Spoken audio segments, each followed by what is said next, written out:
Hello students. तो आज जो है physical property of organic compound को ही कंटिन्यू करेंगे, जो कि पीओसी 2 का पार्ट 5 है। यदि आपने अभी तक पार्ट 1 to 4 नहीं देखे हैं तो हमारे चैनल पे जाके पार्ट 1 to 4 देख लें। तो आज जो है सेकेंड फिजिकल प्रॉपर्टी देखेंगे, सोल्यूबिलिटी। तो सोल्यूबिलिटी में क्या होता है, एक पॉइंट ये ध्यान रखिए, like dissolves like.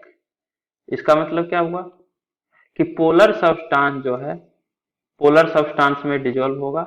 Similarly non polar substance में डिजोल्व होगा। लाइक डिजोल्व लाइक मतलब polar polar soluble, non polar soluble. Polar में नॉन पोलर मॉलिक्यूल सोल्यूबल नहीं होगा, सिमिलरली नॉन पोलर में पोलर सोल्यूबल नहीं होगा। इसके बाद हाइड्रोफोबिक और हाइड्रोफिलिक। तो हाइड्रोफोबिक के बारे में आप लोग पढ़े होंगे क्लास 10th में, जब आप केमिस्ट्री में डिटर्जेंट पढ़े होंगे तब।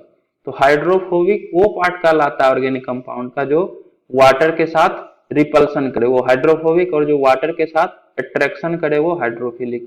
तो ऑर्गेनिक कंपाउंड में दो पार्ट होता है, हाइड्रोफोबिक पार्ट और हाइड्रोफिलिक पार्ट, जिसमें से कि ये अल्केन वाला पार्ट जो होता है या एराइल ग्रुप जो होता है, मतलब बेंजीन ग्रुप, ये सब हाइड्रोफोबिक पार्ट कहलाता है। क्यों?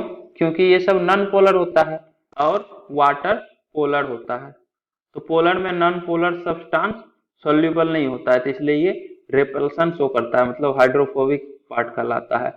Alkyl groups are non polar hence hydrophobic, similarly aryl groups are non polar hence hydrophobic.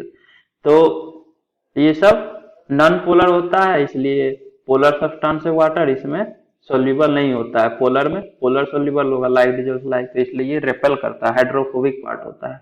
जबकि अल्कोहल, एल्डिहाइड, कार्बोक्सिलिक एसिड ये सब हाइड्रोफिलिक पार्ट होता है, मतलब ये वाटर के साथ अट्रैक्शन में रहता है, क्योंकि ये हाइड्रोजन बॉन्डिंग करता है वाटर के साथ। देखिए यहाँ पे ऑक्सीजन से कनेक्टेड हाइड्रोजन है, तो ये H2O के साथ हाइड्रोजन बॉन्डिंग करेगा। अल्कोहल, OH, शराब से आप क्या समझते हैं, वाटर में सोल्यूबल होगा या इनसोल्यूबल? तो आपको पता होगा कि अल्कोहल जो होता है वो वाटर में सोल्यूबल होता है, क्योंकि OH ग्रुप जो है ये H2O के साथ हाइड्रोजन बॉन्डिंग शो करता है, जिसके कारण अट्रैक्शन शो करता है, जिससे कि ये सोल्यूबल हो जाता है वाटर में हाइड्रोजन बॉन्डिंग के कारण। Similarly aldehyde, COOH, Easter, amide, cyanide, ये सभी हाइड्रोजन बॉन्डिंग शो करता है वाटर के साथ। अब आप बोलिएगा कि CHO में तो ऑक्सीजन से कनेक्टेड हाइड्रोजन नहीं है, तो ये हाइड्रोजन बॉन्डिंग कैसे करता है? तो यहाँ इसका ऑक्सीजन और H2O का हाइड्रोजन आपस में, यहाँ H2O में तो ऑक्सीजन कनेक्टेड है हाइड्रोजन के साथ, इसका ऑक्सीजन इसका हाइड्रोजन आपस में हाइड्रोजन बॉन्डिंग कर सकता है। ये ऑक्सीजन हाइड्रोजन बॉन्ड एक्सेप्टर होगा, यहाँ पे ये H हाइड्रोजन बॉन्ड डोनर, मतलब H2O जो है हाइड्रोजन बॉन्ड डोनर है और aldehyde group hydrogen bond acceptor. तो एल्डिहाइड और वाटर भी हाइड्रोजन बॉन्डिंग शो करता है। सिमिलरली ईस्टर में नहीं है हाइड्रोजन ऑक्सीजन से कनेक्टेड, लेकिन ईस्टर का ऑक्सीजन और वाटर का H हाइड्रोजन बॉन्डिंग शो करेगा आपस में। सिमिलरली एमाइड, सिमिलरली साइनाइड, यहाँ नाइट्रोजन है, नाइट्रोजन से हाइड्रोजन कनेक्ट नहीं है, फिर भी ये हाइड्रोजन बॉन्डिंग शो करेगा। इसी कारण से तो अगर RCN है, इसका मोलिक्यूल है बहुत सारा, मतलब वाटर में सोल्यूबल नहीं है, सिर्फ यही है, तो ये हाइड्रोजन बॉन्डिंग शो नहीं करता है। सिमिलरली एल्डिहाइड भी हाइड्रोजन बॉन्डिंग शो नहीं करता है, क्योंकि एल्डिहाइड के बाद सिर्फ हाइड्रोजन बॉन्ड डोनर है, हाइड्रोजन बॉन्ड एक्सेप्टर नहीं है। तो बॉइलिंग पॉइंट में देखे थे कि एल्डिहाइड जो है वो हाइड्रोजन बॉन्डिंग शो नहीं कर रहा था, लेकिन सोल्यूबिलिटी में ये शो करेगा, क्योंकि वाटर के पास हाइड्रोजन बॉन्ड डोनर है और यहाँ ऑक्सीजन है, तो ये हाइड्रोजन बॉन्ड एक्सेप्टर है, तो इसलिए ये हाइड्रोजन बॉन्डिंग शो कर देगा। तो ये सब हाइड्रोजन बॉन्डिंग शो करता है, तो वाटर के साथ अट्रैक्शन में रहता है, तो ये हाइड्रोफिलिक पार्ट कहलाता है। इसके बाद अगर आइसोमर है, ठीक है, आपके पास जो हाइड्रोकार्बन है वो यदि आइसोमर है, तो अल्काइल ग्रुप में ब्रांचिंग होने से वाटर सोल्यूबिलिटी बढ़ेगा। Branching is directly proportional to H2O solubility. लेकिन अगर कोई नॉन पोलर सोल्वेंट है तो उस केस में इनवर्सली प्रोपोर्शनल होगा ब्रांचिंग के, मतलब ब्रांचिंग बढ़ेगा तो नॉन पोलर सोल्वेंट में सोल्यूबिलिटी डिक्रीज होगा। सिमिलरली ब्रांचिंग बढ़ेगा तो वाटर का सोल्यूबिलिटी इंक्रीज होगा, मतलब पोलर सब्सटेंस का सोल्यूबिलिटी इंक्रीज होगा। ऐसा क्यों? तो देखिए फिर से वही पॉइंट, ब्रांचिंग जब होता है तो सरफेस एरिया जो है इलिप्टिकल से स्फेरिकल की तरफ कन्वर्ट होते जाता है। देखिए सरफेस एरिया इलिप्टिकल से स्फेरिकल, इलिप्टिकल का सरफेस एरिया ज्यादा होता है, मतलब जैसे जैसे ब्रांचिंग होते जाएगा सरफेस एरिया डिक्रीज होगा। तो अगर सरफेस एरिया डिक्रीज होगा तो ये वाटर के साथ रिपल्सन भी कम सरफेस एरिया के साथ करेगा, तो वाटर मॉलिक्यूल के साथ रिपल्सन कम सरफेस एरिया के साथ करेगा। और ये अगर ब्रांचिंग कम है तो इलेक्ट्रिकल वाला के पास ज्यादा सरफेस एरिया है, तो ज्यादा सरफेस एरिया के साथ रिपल्सन करेगा, तो H2O के साथ ज्यादा रिपल्सन करेगा, मतलब अट्रैक्शन कम है H2O के साथ, रिपल्सन ज्यादा है तो अट्रैक्शन कम होगा, तो इसलिए सोल्यूबिलिटी कम होगा क्योंकि रिपल्सन ज्यादा है। तो जैसे जैसे ब्रांचिंग होता है सरफेस एरिया डिक्रीज होता है, सरफेस एरिया डिक्रीज होता है तो कम सरफेस एरिया के साथ रिपल्सन करता है, तो इसलिए सोल्यूबिलिटी ज्यादा होता है।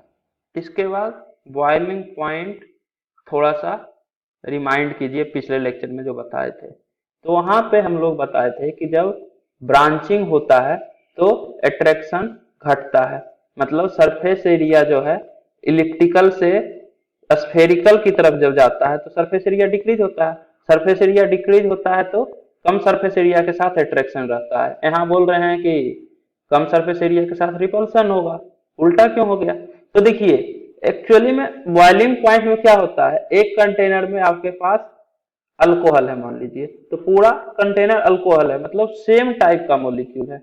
अगर 1 2 3 4 5 नॉर्मल पेंटेन है आपके पास, तो इस कंटेनर में बॉइलिंग करने के लिए आपके पास नॉर्मल पेंटेन का ही मॉलिक्यूल है, तो उस केस में सेम टाइप का मॉलिक्यूल है, लाइक मतलब ये भी अल्केन और ये भी अल्केन, तो इन दोनों के बीच में तो अट्रैक्शन ही होगा सिमिलर टाइप का मॉलिक्यूल होने के कारण, तो ज्यादा सरफेस एरिया के साथ अट्रैक्शन होता है। लेकिन सोल्यूबिलिटी इन वाटर में चेक करने के लिए एक तो आपके पास वाटर है, दूसरा ये नॉर्मल पेंटेन अल्केन वाला पार्ट है, तो इस केस में दो डिफरेंट मॉलिक्यूल है, एक नॉन पोलर दूसरा पोलर। और आपको पता है कि ये जो अल्केन वाला पार्ट होता है ये हाइड्रोफोबिक होता है, मतलब वाटर के साथ रिपल्सन शो करेगा ना कि अट्रैक्शन, तो ज्यादा सरफेस एरिया है तो ज्यादा सरफेस एरिया के साथ रिपल्सन शो करेगा। इस केस में अट्रैक्शन शो करता है तो ज्यादा सरफेस एरिया रहता है तो ज्यादा सरफेस एरिया के साथ अट्रैक्शन शो करता है, इसलिए ब्रांचिंग करने के बाद बॉइलिंग पॉइंट डिक्रीज हो जाता है, क्योंकि सरफेस एरिया डिक्रीज हो गया तो फोर्स ऑफ अट्रैक्शन भी डिक्रीज हो गया, तो फोर्स ऑफ अट्रैक्शन डिक्रीज हो जाता है सिमिलर टाइप के मॉलिक्यूल में, तो इसको अलग करना इजी रहता है, मतलब कम टेम्परेचर पे ही आप इसको गैसेस में कन्वर्ट कर सकते हैं, इसलिए बॉइलिंग पॉइंट डिक्रीज होता था। लेकिन यहाँ पे रिपल्सन होगा H2O और अल्काइल पार्ट में, तो ज्यादा सरफेस एरिया के साथ रिपल्सन होगा, यहाँ कम सरफेस एरिया के साथ रिपल्सन होगा, मतलब रिपल्सन कम हो रहा है तो अट्रैक्शन ज्यादा होगा, अट्रैक्शन ज्यादा तो सोल्यूबिलिटी ज्यादा, इसलिए ब्रांचिंग के डायरेक्टली प्रोपोर्शनल होता है सोल्यूबिलिटी वाटर में।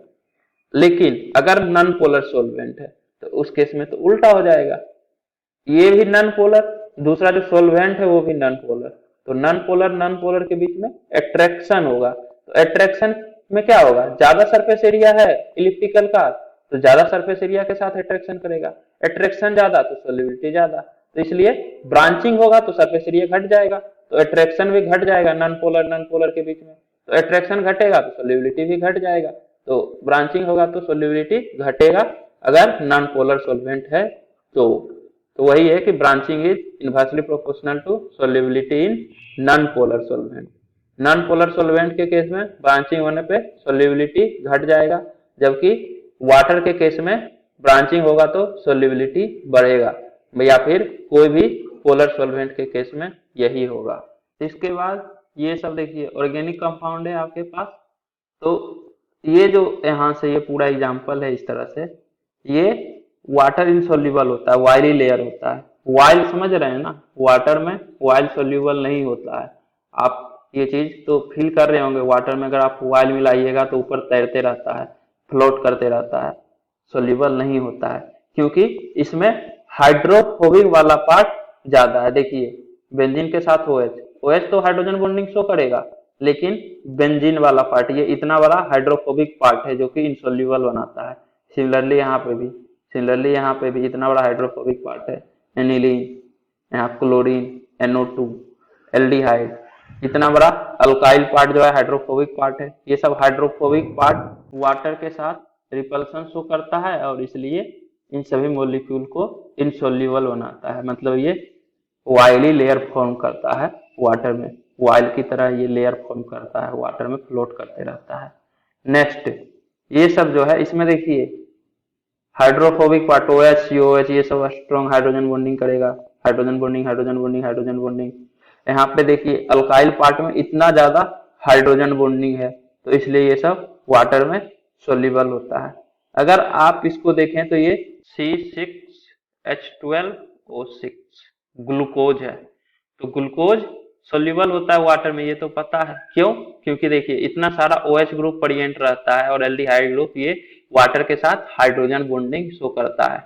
जबकि अगर ये OH जो है ये सब हटा दीजिएगा तो ये इनसोल्यूबल हो जाता है, इतना बड़ा अल्काइल पार्ट होने के कारण। यहाँ देखिए यही वाला तो एग्जाम्पल है, 1 2 3 4 5 6 कार्बन एटम, यहाँ भी 6 कार्बन एटम है, लेकिन OH ग्रुप यहाँ पे एक भी नहीं है, सिर्फ एक एल्डिहाइड ग्रुप है, तो इसलिए ये वाटर इनसोल्यूबल होता है। और ग्लूकोज वाटर सोल्यूबल होता है जब यहाँ पे 5 OH ग्रुप और एक एल्डिहाइड ग्रुप रहता है तब। इसके बाद नेक्स्ट, तो इसमें एक दूसरे के पैरा पोजीशन पे NH2 और COOH ग्रुप अटैच है, तो ये वाटर में सोल्यूबल होगा या नहीं होगा? तो ऑब्वियस बात है होगा, COOH, NH2, COOH, OH ये सब सोल्यूबल होता है क्योंकि ये सब हाइड्रोजन बॉन्डिंग शो करता है वाटर में। और यदि आप देखें तो बायोमोलिक्यूल्स के टाइप एमिनो एसिड के बारे में बताए थे। एमिनो एसिड क्या होता था? एक कार्बन से NH2, H, COH और R ग्रुप अटैच रहता था। ये आपस में H प्लस एक्सचेंज करके ज्विटर आयन फॉर्म करता था, क्योंकि ये एसिड और ये बेस आपस में साल्ट बनाता है, एसिड प्लस बेस, तो ये H प्लस एक्सेप्ट कर लेता है नाइट्रोजन और ये H प्लस डोनेट कर देता है। तो इस तरह से CO माइनस और NH3 प्लस बनाता है, मतलब ये दोनों इक्विलिब्रियम में रहता है। और देखिए तो सीधा पॉजिटिव चार्ज और नेगेटिव चार्ज, कितना ज्यादा अट्रैक्शन रहेगा H2O के साथ?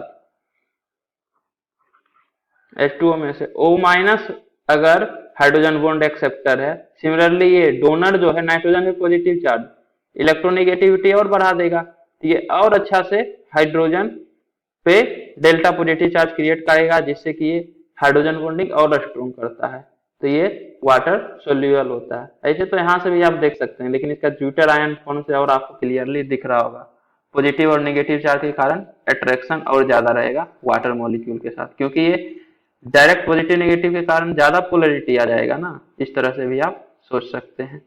तो यहाँ पे POC2 कंप्लीट हो गया। उम्मीद करता हूँ कि आपको ये वीडियो पसंद आई होगी। यदि आपको ये वीडियो पसंद आई है तो इसे लाइक करें, कमेंट करें और अपने दोस्तों के बीच शेयर करना ना भूलें। Thank you.